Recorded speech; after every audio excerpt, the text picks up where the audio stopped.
पापड म्हणजे उन्हाळ्यात घरोघरी बनवला जाणारा एक पारंपरिक पदार्थ. हलका, खुसखुशीत आणि चविष्ट असा पदार्थ. बारीक रव्यापासून बनलेला पापड आपण वाळवून साठवलं जातं आणि वर्षभर कधीही तळून किंवा कोणी कोणी भाजूनही खातं. कुरकुरीत स्ट्रक्चर असलेला, हलक्या चवीचा आणि पटकन तयार होणारी हा पदार्थ आहे आणि यामुळे आपल्या जेवणाची चव ही खूप वाढते. लहानापासून मोठ्यापर्यंत सगळ्यांनाच आवडणारा रवा पापड हा घरगुती साठवणीचा उत्तम पर्यायही आहे. तर आपण आपल्या वाळवण्याच्या पदार्थात हा पटकन बनणारा पापड बनवू शकतो. तर रवा पापड कसा बनवायचा, तर त्यासाठी मी 1 वाटी बारीक रवा घेतला आहे. आता याचं पाण्याचं परफेक्ट प्रमाण म्हणजे एका वाटीसाठी मी 9 वाटी पाणी घेतलं आहे. तर तुम्ही कुठल्याही भांड्याचा वापर करून मेजरमेंट करू शकता. जर तुमच्याकडं ग्लासने घेतलं तर ग्लासनी पाणी मोजायचं. जर तुम्ही एखाद्या वाटीने घेतला असेल तर वाटीनं मोजायचं. पण एका वाटीसाठी 9 वाटी आपल्याला पाणी टाकायचं आहे, जेणेकरून ते व्यवस्थित त्याचं शिजण्यासाठी त्याला भरपूर पाणी होतं. परत नंतर आपल्याला ओतण्याची गरज नाही पडत. तर हे परफेक्ट प्रमाण असल्यामुळं आहे ना, आपले पापड एकदम छान होतात आणि तुटत नाहीत. नाहीतर आहे ना, जास्त पाणीही होत नाही, पातळही होत नाही. हे परफेक्ट प्रमाण आहे.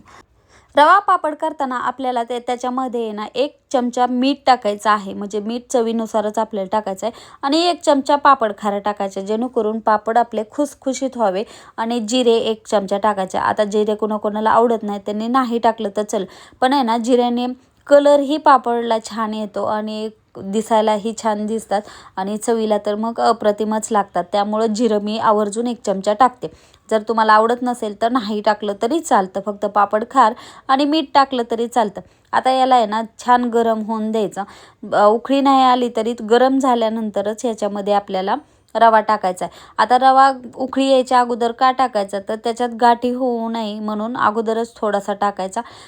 कधी कधी उकळी आल्यानंतर रव्याच्या गाठीही होतात. याच्यात गाठी होऊ नये म्हणून याला आहे ना सारखं ढवळत राहायचं. आणि पाणी असल्यामुळे फक्त आपल्याला ढवळावं लागतं आणि खाली डागतही नाही. त्यामुळे ह्याला आहे ना 5 मिनटं असंच ढवळत राहायचं, जेणेकरून खाली डागणार नाही. आणि हे खूप पटकन होतात. 5-10 हे पापड घालण्यासाठी आपल्याला उन्हातही जायची गरज नाही. आपण फॅन खाली घरामध्येच हे पापड व्यवस्थित सुकवू शकतो. 1-2 दिवसात व्यवस्थित सुकतात हे पापड. तर आता इथं पाणी आटायची प्रोसेस चालू झाली आहे आणि हे आटण्यासाठी 10 मिनटं लागून जातात. तर 10 मिनटाने हे घट्ट होत आलं आहे. आणि आता हे कसं चेक करायचं की हे घट्ट व्यवस्थित झालं आहे, पापड्या व्यवस्थित होतील, तुकडे पडणार नाही. तर आपली पळी घ्यायची. पळीच्या उलट्या साईडनं बघायचं की एक रेष मारून, जर व्यवस्थित रेष दिसत असेल तर म्हणायचं परफेक्ट प्रमाण झालं आहे.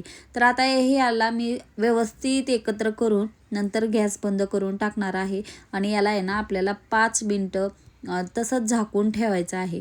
तर आता हे मी घरामध्येच घालणार आहे. तर इथे आहे ना प्लास्टिकचा पेपर मी टाकला आहे आणि त्याच्यावर आहे ना आपल्याला पळीच्या साहाय्याने पळी पापड्या घालायच्या आहेत. तर आता त्याच्यामुळे ना ह्या लवकर होतात आणि जास्त मेहनत घ्यावी लागत नाही. तर याला 5 मिनटं किंवा 10 मिनटं तुम्ही थंड होऊ देऊ शकता आणि मग नंतर आपल्याला पापड्या घालायच्या. थोडं घट्टपणा येतो अजून त्याच्यामध्ये. तर हे आपल्याला जास्त गरमही घालायचं नाही आणि थंडही घालायच्या नाहीत, मग व्यवस्थित होतात. आणि जास्त फिरवायच्या नाही, ह्या जाड जाडच घालायच्या, कारण नंतर या जास्तच पातळ होतात. त्यामुळं घालतानाच थोड्याशा अशा जाडच घालायच्या. पळीपापड्या घालताना जाड घातल्यामुळं त्या व्यवस्थित तळता येतात, नाही तर प्लास्टिकच्या निघतही नाहीत. तर आता इथं मी पापड्या घालून घेते. आणि आता जर तुम्हाला आवडत असेल तर थोडासा कलर चेंज करायचा असेल, कारण आपण रव्याचे पापड करतो, कधी कधी त्याचा कलर एकदम शुभ्र होत नाही, तर थोडासा कलर टाकला तर त्या पापड्या अजूनच छान दिसतात आणि आपल्याला खायलाही असं रंगबेरंगी आवडतं. थोडं फूड कलर एवढं व्यवस्थित नसतात, तरी पण कधी कधी आपण पापड्यात टाकू शकतो. तर इथं मी थोडासा फूड कलर टाकला आहे. जर तुम्हाला नाही आवडला तर तुम्ही तसंच केले तरीही चालते. हे पळी न घातल्यामुळे हे पापड लवकर लवकर करून होतात. त्यामुळं पळीचाच वापर करून आपल्याला हे पापड बनवायचे. आणि बघा, पळीचा वापर केल्यामुळे ना किती पटकन झाले आहेत, जास्त मेहनत घ्यायचीही गरज नाही. आता 1 वाटी रव्यापासून मी एवढे सारे पापड बनवले आहे. मोजायचं झालं तर 1 वाटीचे 100 पापड आपले तयार झाले आहे. दिसायला तर खूपच छान दिसतात, पण खायलाही तेवढेच छान आहे. आता याला 2 दिवस आपल्याला वाळवायचं. जर उन्हात वाळवत असाल तर 1 दिवसात वाळते, पण जर घरात घालत असाल तर त्याला 2 दिवस जातात. आणि तुम्हाला तळूनही दाखवते, खूप छान खुसखुशीत असे होतात आणि पाण्याचं योग्य प्रमाण असल्यामुळे तुटायचंही टेन्शन नाही. नाहीतर काही काही पापड आहे ना तुटतातही, तर तसंही काही होत नाही. तर व्यवस्थित तळेही जातात आणि लालही होत नाहीत. तर असे हे पापड तुम्ही घरी नक्की बनवून बघा आणि सगळ्यांना चारा, सगळ्यांना खूप आवडतील असे हे पापड आणि पटकन बनतात. आपल्याला कधी वेळ नसेल तरीही आपण झटपट असे पापड बनवू शकतो आणि खायलाही खूप खुसखुशीत असे तयार होतात. तर व्हिडिओ कसा वाटला नक्की कमेंट करून सांगा. व्हिडिओ आवडला असेल तर प्लीज लाईक करा, शेअर करा, सबस्क्राईब करा. भेटूया अजून छानशा व्हिडिओमध्ये.